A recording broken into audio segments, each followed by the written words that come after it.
नमस्कार दोस्तों, स्वागत है आपका एक बार फिर से द सिंटैक्स राइटर के यूट्यूब चैनल पर। दोस्तों, पिछले भाग में हम बात कर रहे थे एआई के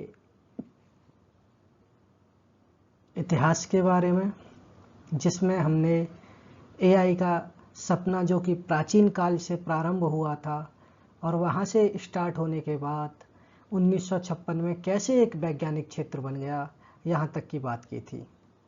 इस पार्ट में हम जो है बात करेंगे 1960 और 1970 के उस दौर की, जब एआई को लेकर बहुत सारी उम्मीदें थीं, लेकिन सामने आई बहुत सारी चुनौतियां।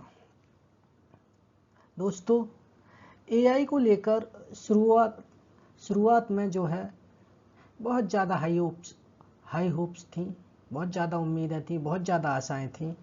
1956 के बाद में पूरी दुनिया में एआई पर रिसर्च स्टार्ट हो गई।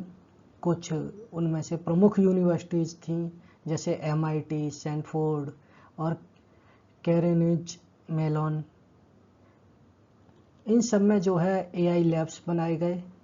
इस दौर में कुछ फेमस एआई प्रोग्राम्स भी बनाए गए, जैसे लॉजिक थियोरिस्ट 1956 में।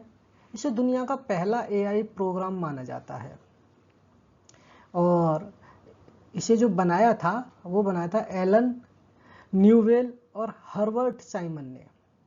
यह प्रोग्राम मैथमेटिकल प्रॉब्लम्स को सॉल्व करता था। जनरल प्रॉब्लम सॉल्वर, ये 1957 में एक ऐसा प्रोग्राम बनाया गया जो कि मनुष्यों की तरह जो है रीजनिंग के क्वेश्चन सॉल्व करने की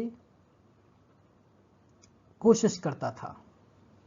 इसके अलावा जो है एआई रिसर्चर्स का मानना था कि कुछ दशकों में ही मशीनें इंसानों जैसी बुद्धिमत्ता हासिल कर लेंगी।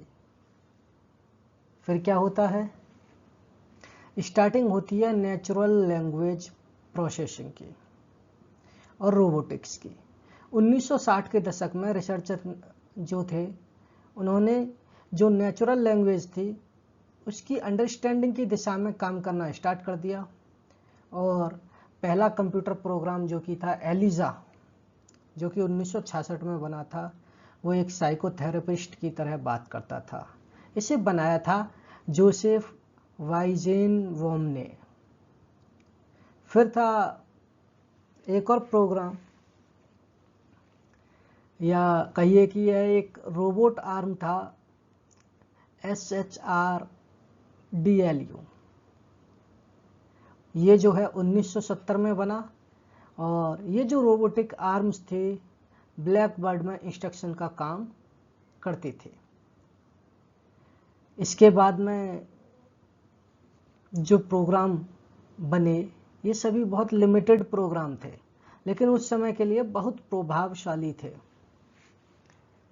दोस्तों, एआई की जो हैं सीमाएं थी, एआई के लिए विंटर की तरह स्टार्ट हुआ एक समय।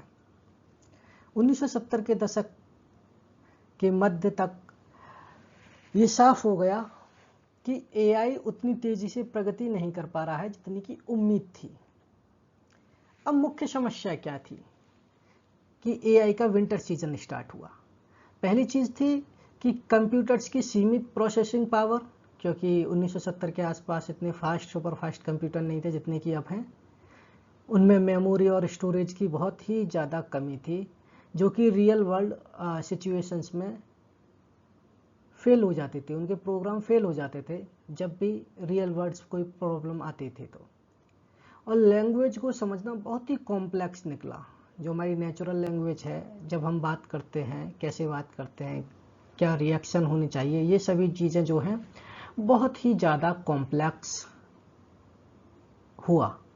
इस वजह से सरकारों ने, इन्वेस्टर्स ने एआई फंडिंग को धीरे धीरे बंद करना स्टार्ट कर दिया, क्योंकि जो कि 1956 के बाद से सभी को लगा बहुत जल्दी ही मशीनें भी इंसानों की तरह सोचने लगेंगी। लेकिन आगे चल के जब पता चला कि ये जो नेचुरल लैंग्वेज है, इसको समझना, इसके लॉजिक्स तैयार करना बहुत ही ज़्यादा कॉम्प्लेक्स हैं और उतने अच्छे साधन भी नहीं थे।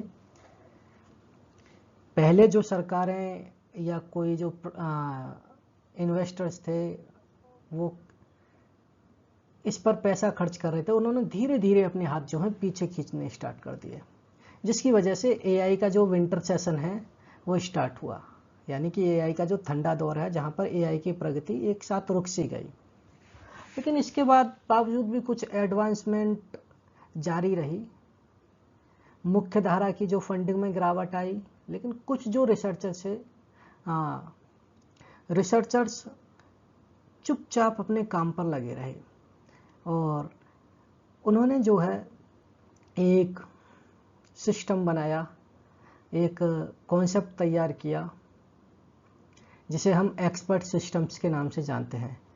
कुछ स्पेसिफिक डोमेन्स में एआई ने सही काम शुरू किया, जैसे मेडिकल डायग्नोसिस, केमिकल एनालिसिस आदि में। तो दोस्तों 1960 और 1970 का दौर एआई की टेस्टिंग ग्राउंड था, जहां एक और उम्मीदें बहुत बड़ी थी, वहीं चुनौतियां बहुत गहरी थीं। तो इस भाग में दोस्तों हमने जाना कि कैसे एआई का विंटर सेशन स्टार्ट हुआ, और पार्ट 3 में जो कि आने वाला है उसमें हम जानेंगे कि 1980 के दशक में एआई ने फिर से कैसे वापसी की, नए एक्सपर्ट सिस्टम्स और नए ऑप्टिमिज्म के साथ में कैसे एआई आगे बढ़ा। अगर आपको ये वीडियो पसंद आया हो तो कृपया हमारे चैनल द सिंटैक्स राइटर को लाइक करें, शेयर करें और अधिक से अधिक मात्रा में सब्सक्राइब करें।